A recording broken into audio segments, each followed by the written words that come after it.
इस देश के मीडिया की हैसियत नहीं है, कि इस देश के प्रधानमंत्री के खिलाफ एक शब्द बोल दे।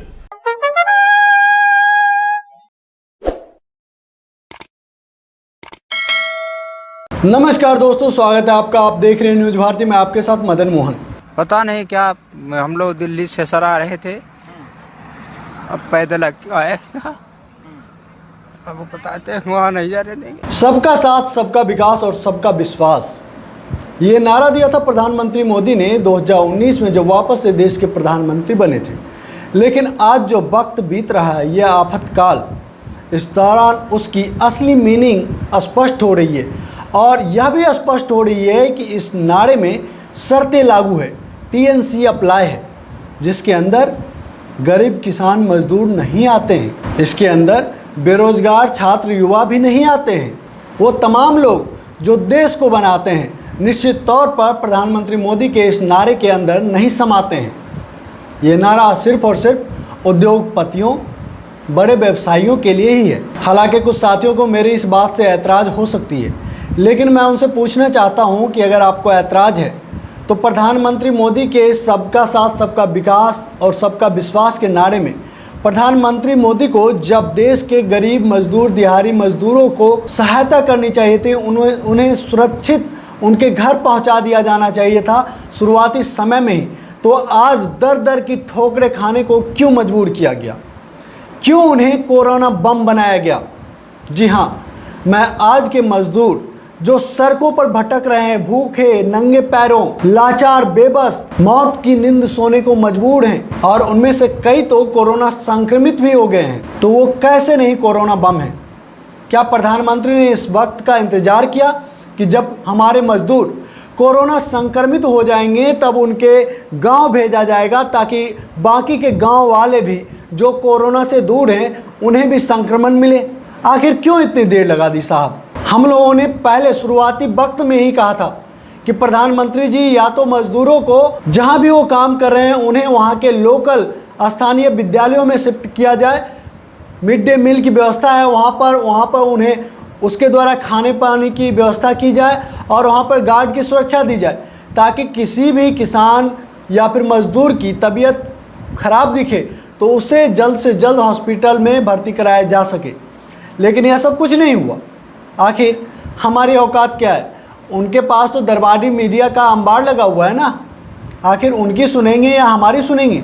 हर ऐसे भी हम तो आलोचना करने वाले हैं। प्रधानमंत्री बोलते हैं भाषण में बहुत कि आलोचक तो हमारे सबसे करीब हैं, लेकिन पूरी दुनिया देख रही है कि उनके कितने करीब हम आलोचक हैं। जहां पर उत्तर प्रदेश में उनके दुलारे राजा साहब जो हैं, महाराज, उनकी थोड़ी सी आलोचना होती है, पत्रकार गायब कर दिए जाते हैं, 24 घंटे तक उसका आता पता नहीं चलता।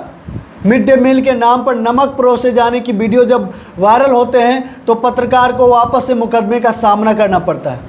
ऐसी सरकार से क्या उम्मीद की जा सकती है? और ऐसे वक्त में भी अगर आपने ये व्यवस्था नहीं करी तो शुरुआती टाइम्स में भी जब ये मजदूर सुरक्षित थे, इन तक कोरोना नहीं पहुंचा था, तभी इन्हें चाहिए थे कि तमाम ट्रेनों को चालू कर उन्हें सामान्य किराए पर उनके घर तक पहुंचाया जाए।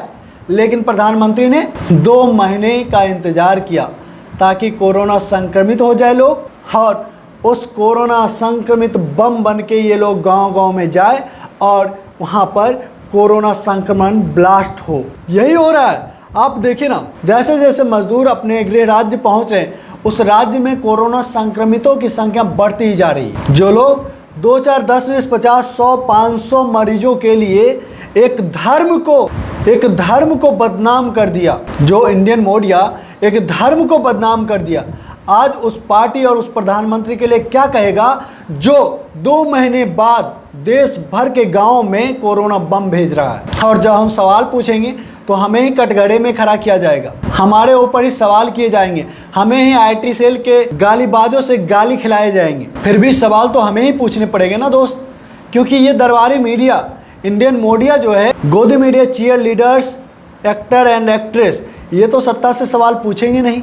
और जानते हो, जब हम जैसे लोग सत्ता से सवाल करते हैं तो ये लोग कैसे करते हैं आपको पता है?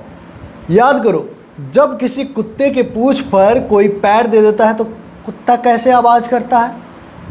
ठीक उसी तरीके से गोदी मीडिया चीयर लीडर्स उन पत्रकारों को देखते हैं जो पत्रकार सत्ता से सवाल करते हैं। और ये लोग गरीब मजदूरों जो कि सड़क पर भूखे नंगे पैरों भटकने को मजबूर है, उनकी तकलीफें नहीं दिखा रहा, अपने शहंशाह के पीठ सहला रहा है, तेल मालिश।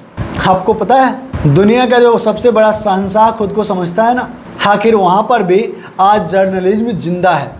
और देखिए मैं आपको दिखा रहा हूँ ट्रंप साहब को किस तरीके से मीडिया ने, जब तक ट्रंप साहब ने जवाब नहीं दिया, मीडिया ने पीछे कदम नहीं किया। और यहाँ की मीडिया अगर साहब एक को बायकॉट किए तो दूसरे 50 दरबारी सामने आ जाएंगे, साहब मेरे को मेरे को मेरे को। लेकिन अमेरिका में दूसरे पत्रकार टस से मस नहीं हुए जब तक कि ट्रंप ने उसके सवालों का जवाब नहीं दिया। अंत में ट्रंप को जाना पड़ा अपने प्रेस कॉन्फ्रेंस छोड़कर, लेकिन पत्रकारों ने अपने साथियों का साथ नहीं छोड़ा। That the US is doing far better than any other country when it comes to testing. Yes. Why does that matter? Why is this a global competition to you if every day Americans are still losing their lives and we're still seeing more cases every day? Well, they're losing their lives everywhere in the world. And maybe that's a question you should ask China. Don't ask me, ask China that question, okay? When you ask them that question, you may get a very unusual answer. Yes, behind you, please. What, sir, why are you saying that to me specifically? I'm That I telling should you. ask I'm not China? saying it specifically to anybody. I'm saying it to anybody that would ask a nasty question That's like that. not a nasty Please question. go ahead. Why does it matter? Okay, anybody else? Please, go ahead in the back, please. I have two questions. No, it's okay. But We'll you go over pointed here. to me. I have two questions, Mr. Next, President. next, please. But you called on me. I did, and you didn't respond, and now I'm calling on Sorry, I just the wanted young to, lady in the back, please. I just wanted to let my colleague Okay. finish. But can I ask you a Ladies and question? gentlemen, thank you very much. Appreciate it. Thank you very much. तो देखा आप सबने, क्या ऐसी भारतीय media को नहीं होना चाहिए? क्या अगर इस तरीके से सवाल पूछा जाता शुरुआती समय से कि आपने जब शुरुआत में जब देश को लॉक करना था, पूरे वैश्विक स्तर पर जो हमारे यहाँ से लोगों का आना जाना था, उन चीज़ों को बंद करना था, चूँकि ये विदेशी वायरस है, लोगों का आना जाना बंद हो जाता तो ये बीमारी जहाँ थी वहीं रुक जाती, तब आपने देश में लॉकडाउन क्यों नहीं किया? चलो ठीक है, लेकिन प्रधानमंत्री जब अपने दूसरे संबोधन में एक बड़ा झूठ बोला कि हमने शुरुआती समय में जनवरी में ही, जब देश में कोरोना का एक भी पेशेंट नहीं था, तभी से तमाम एयरपोर्ट्स पर स्क्रीनिंग चालू कर दिए थे। तो क्या देश की जो इंडियन मीडिया है उन्हें यह सवाल नहीं करना था कि साहब जब आपने जनवरी से ही स्क्रीनिंग शुरू कर दिया था तो ये जमाती आए कैसे देश में? अगर आपने स्क्रीनिंग की होती तो ये जमाती तो वहीं पकड़े जाते, फिर तो देश में ये वायरस फैलते ही नहीं। ये सवाल कौन मीडिया करेगी? चलो ठीक है, ये भी सवाल नहीं किया। अब अगला सवाल, जब महाराष्ट्र सरकार ने जमातियों के कार्यक्रम को निरस्त कर दिया, कैंसिल कर दिया, नहीं होने दिया, तो फिर दिल्ली में ये कार्यक्रम कैसे हो गया? क्या ये भारतीय मीडिया को ये सवाल सत्ता से नहीं पूछनी चाहिए थी? लेकिन नहीं, इन्हें तो साहब के महिमा मंडन करने हैं, इन्हें तो साहब के और आरएसएस के एजेंडे पर काम करने हैं, जनता को मुख्य मुद्दे से भटकाने हैं। अब जरा कुछ तस्वीरें देखिए, आप देखिए कि आज देश में मजदूरों के क्या हालात हैं। कहाँ से आए आप लोग? समस्तीपुर से, केरल से आए। कितने दिन से यहाँ टिके हैं? 5 दिन से सड़क पे जाते हैं, उधर उधर से भगा देते हैं सर। कुछ खाने वाने की व्यवस्था? कुछ नहीं खाया, पानी वानी कुछ नहीं पीता। कहाँ गए थे आप? कहाँ गए थे अभी? गए थे मरने के लिए, ट्रेन भी तो नहीं आ रही। अच्छा, क्यों मरना कई बार चाहते हो? बताएं। क्यों मरना चाहते हो? अरे 1 हफ्ते से जो गाड़ियाँ नहीं है, कुछ नहीं है, खा कमा नहीं रहे हैं, गाड़ी अलग खराब पड़ी है, जो है ऑटो चलाते किराए की, कहाँ ऑटो से चलाते हो? लाए बच्चों को के लिए खाना कुछ। अच्छा, बच्चों के लिए खाना नहीं, इसलिए तुम मरने जा रहे हो? और दोस्तों, जैसा कि आप सबको पता है कि पूरे देश में अमीरों के द्वारा फैलाई गई यह बीमारी गरीबों के जान पर बन आई है। इस वायरस में ज़्यादातर गरीबों का मरना तय है। और जो सरकार खुद को गरीब हितैषी बताती है, मजदूर हितैषी बताती है, किसान हितैषी बताती है, वो सरकार क्या कर रही है आपको पता है? जो लेबर लॉ था उसे समाप्त किया जा रहा है। बहुत सारे राज्य में इसे या तो समाप्त कर दिए गए हैं या फिर ज़्यादातर ऐसी बातें जो कि मजदूरों के हक में है उसे खत्म कर रही है। बिना सोचे समझे किए गए इस लॉकडाउन में बीते 45 दिनों में मजदूरों ने जिन कठिनाइयों का सामना किया, वो कल ट्रेन के नीचे कटने वाले 17 मजदूर हों, परसों येदियुरप्पा सरकार द्वारा प्रवासी श्रमिकों के लिए चलाई जाने वाली ट्रेन्स का निरस्त करना, वो माँ जो अपने भूखे बच्चों के साथ कुएं में कूद गई, या वो तमाम लोग जिन्होंने भूख और राशन के अभाव में इस दौरान फांसी लगा दी, वो देश भर में 300 से ज़्यादा सड़कों पर चलने वाले मजदूर जो अलग अलग हादसों में मौत के शिकार हुए, कुछ हार्ट फेल के चलते, कुछ अन्य कारणों से। अमानवीयता और बर्बरता का जो भारतीय जनता पार्टी का चेहरा बीते 45 दिनों में देखने को मिला है, ये इकोनॉमिक क्राइसिस और हेल्थ क्राइसिस से भी ज़्यादा खतरनाक है। और इन सब से 2 कदम आगे बढ़ते हुए उत्तर प्रदेश की योगी आदित्यनाथ सरकार जो अध्यादेश ला रही है, जिसको सिर्फ राष्ट्रपति की मंजूरी मिलना बाकी है, वो संविधान द्वारा प्रदत्त श्रम के अधिकार की जो मौलिक भावना है, उसमें श्रम सुधार रिफॉर्म के नाम पर जो परिवर्तन कर रहे हैं, वो उनकी मजबूर करने की जो नीति है। सबसे पहले इसमें परिस्थितियाँ जीने की जो चाहिए मजदूर को, उसको वो स्थगित कर दे रहे हैं। उद्योगपतियों, पूंजीपतियों, मिल मालिकों और फैक्ट्री ओनर्स को लाभ पहुंचाने की 68,000 करोड़ अभी सरकार ने माफ़ किया विलफुल डिफॉल्टर्स का। अब उनके फ़ायदे की अगली जो कड़ी है, इस कोरोना संकट को एक सुनहरी अपॉर्चुनिटी के तौर में तब्दील करते हुए अब वो परिस्थितियों से संबंधित कोई सवाल नहीं कर सकते। 55 डिग्री में काम कराएं, 58 डिग्री टेम्परेचर में काम कराएं, कोई फर्स्ट एड नहीं मांग सकते, कोई अनुबंध के दायरे में वो नहीं आते। क्या प्रोटेक्शन इक्विपमेंट्स हैं, क्या उनके लिए प्रोटेक्शन गारमेंट्स हैं, वो फर्नेस के आगे हैं, वो अवन में हैं, वो बॉयलर में हैं, कोई सवाल नहीं। दूसरा, मजदूर संगठनों पर पाबंदी, वो पूर्णतः निष्प्रभावी होंगे। जो थोड़ी बहुत आवाज़ मजदूरों की वो उठा सकते हैं, उसको भी सरकार नष्ट कर देगी। ये बर्बर और अमानवीय कार्यवाही पूर्णतया मनुष्यता और मानवीयता विरोधी है। दूसरी ओर मध्य प्रदेश के शिवराज सिंह सरकार ने ऑलरेडी 1000 दिनों के लिए मजदूरों के सारे कानून और संरक्षण स्थगित कर दिए। तो एक प्रकार से ये दास प्रथा की शुरुआत है, जो विगत 100 वर्षों के संघर्ष के बाद हमने अधिकार प्राप्त किया, उसको कुचलने की दिशा में भारतीय जनता पार्टी का एक और मनुवादी प्रयास। तो देखा आपने, हमारे देश के सत्ताधीशों को देश भर के लोगों के लिए, जनता के लिए एक राहत पैकेज की घोषणा करनी थी। ऐसे वक्त में ये सब कुछ नहीं करके, इससे पहले ही आपको पता है कि रिजर्व बैंक से पैसे ले आके तमाम उद्योगपतियों को बांट दिया गया, और आज रिजर्व बैंक के पास इतना भी पैसे नहीं है कि उसे लेकर जनता को दिया जा सके। हालात बहुत बुरा है दोस्त। लगभग 1 बिलियन के आसपास हमारी सरकार ने एशियन डेवलपमेंट बैंक से कर्ज भी लिया है, और आज जब मजदूरों के हितों की रक्षा करनी थी तब तो वो कर नहीं पाए। मजदूरों को सकुशल उनके घर पहुंचाने की बात थी, तब तो वो पहुंचा नहीं पाए। लेकिन आज कई सारे ऐसे राज्य हैं जहां पर मजदूरों के हित को दरकिनार कर लेबर अधिनियम को कहीं 2 साल के लिए, कहीं 3 साल के लिए, कहीं साल को दिन में दिखाया गया है, 1000 दिनों के लिए उसे लगभग निरस्त ही कर दिया है। लेकिन ऐसे में भी ये तेल मालिश करने वाले भारतीय मीडिया जो है सुधार का नाम दे रही है। 1947 में बाबा साहब ने ये कानून बनाया था कि लेबर को, मजदूरों को 12 घंटा से घटाकर काम 8 घंटे ही करना है, लेकिन पैसे वही मिलेंगे जो तब 12 घंटे के लिए मिला करते थे। लेकिन आज सत्ताधीश क्या कर रहे हैं आपको पता है?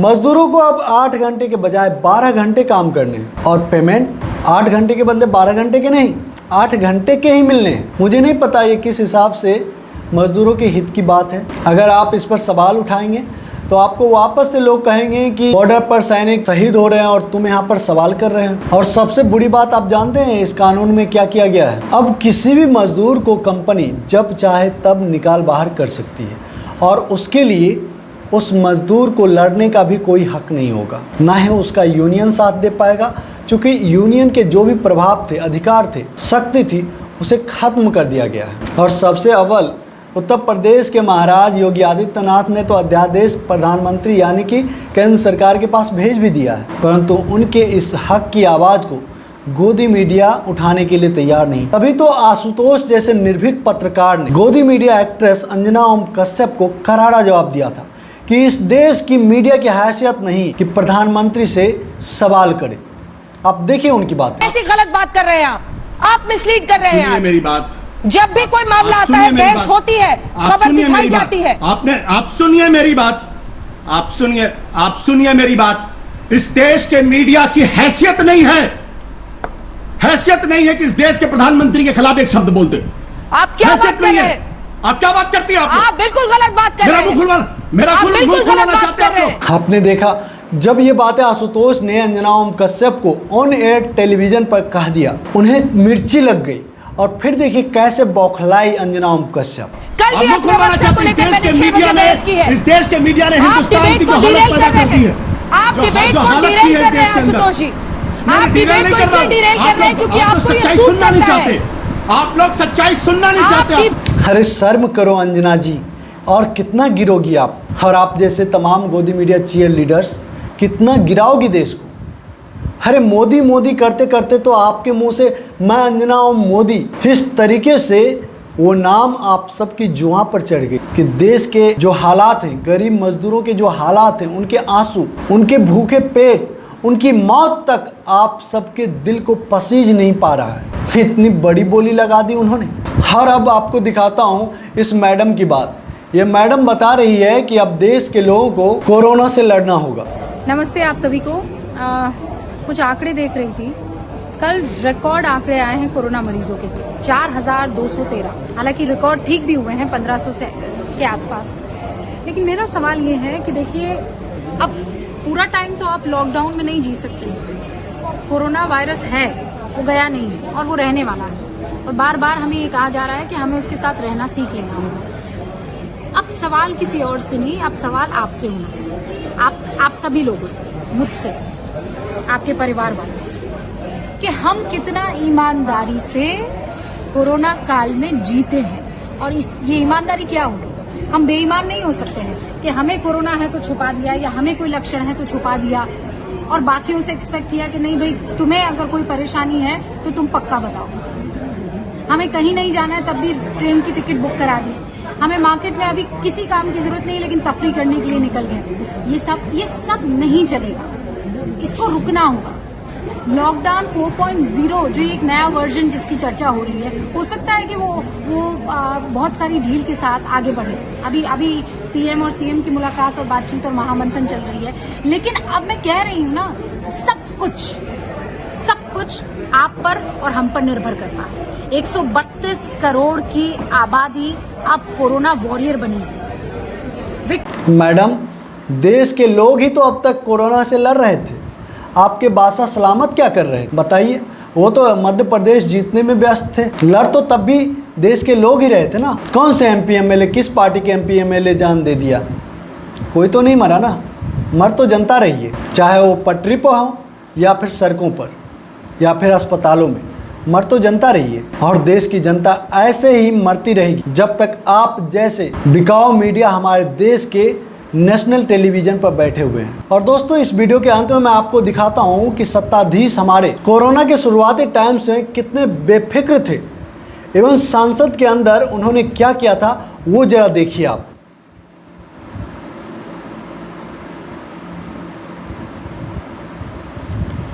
Please, no masks are allowed inside the house. Please go and remove.